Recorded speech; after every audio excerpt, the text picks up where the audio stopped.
নবাবী সেমাই কে কে খেয়েছেন অবশ্যই কমেন্ট করে জানাবেন। আর যারা যারা খাননি বা রেসিপিটা দেখেননি অবশ্যই তৈরি করে খেয়ে দেখবেন। একদম খেলে তো তাস্কি লেগে যাবেন, এত পরিমাণ টেস্ট এটার, একবার মুখে দিলে তো আর কোনো কথাই না, অনেক মজার। তো চলেন শুরু করি রেসিপিটা। 1 চামচ মতো এখানে আমি ঘি দিয়ে নিচ্ছি, আর ঘিটা একটু গরম হয়ে আসলেই কিন্তু সেমাইগুলো আমি ঢেলে দিব।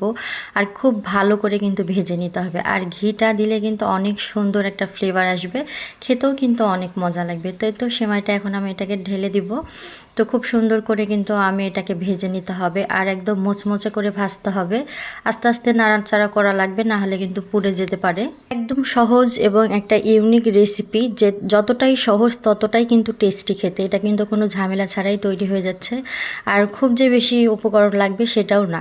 তো দেখতেই পাচ্ছেন কি সুন্দর করে ভেজে নিয়েছি। আর আমি এখানে ভাজা হয়ে এসছে, তারপরে আমি চিনি দিয়ে দিয়েছি পরিমাণ মতো। তো যাই হোক, অফ ক্যামেরাতে আমার চিনিটা দেওয়া হয়েছে।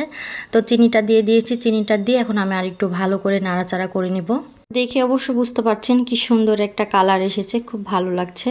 তো চিনিটা দিয়ে আমি ভালো করে নাড়াচাড়া করে নিলাম। আর এখন আমি এখানে পরিমাণ মতো গুঁড়ো দুধ দিয়ে দেবো। তো গুঁড়ো দুধটাও দিয়ে দিচ্ছি, দিয়ে আমি ভালো করে নাড়াচাড়া করে নেব।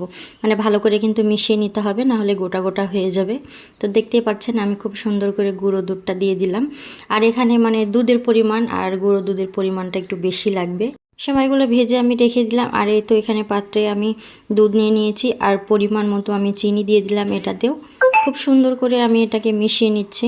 চিনি দেওয়ার পরেও আমি ভালো করে নাড়াচাড়া করে কিন্তু বলক তুলে নিয়েছি। তারপরে দিয়ে দিলাম বেশ কিছু গুঁড়ো দুধ, আর 1-1.5 চামচ মতো আমি দিয়ে দিলাম কর্নফ্লাওয়ার। তো এটাকে দিয়ে আরও ভালো করে মিশিয়ে নিতে হবে, আর অনবরত নাড়াচাড়া করতে হবে। যত নাড়াচাড়া করব তত কিন্তু দুধটা একদম গাঢ় হয়ে আসবে, দইয়ের মতো। তো দইয়ের মতো একটা ব্যাটার তৈরি করে নিতে হবে। দেখতে পাচ্ছেন কালারটাও কিন্তু খুব সুন্দর এসেছে। দুধটাও আমার রেডি হয়ে গেছে, এখন সেট করে নেওয়ার পালা। তো এটা আপনাদের ভাইয়া খুব সুন্দর করে সেট করে দিচ্ছে, আর আপনাদের ভাইয়া কিন্তু আমাকে সব রান্নাতেই খুব হেল্প করে। তাই তো দেখতে পাচ্ছেন কি সুন্দর করে সেট করে নিচ্ছে একটা বাটিতে।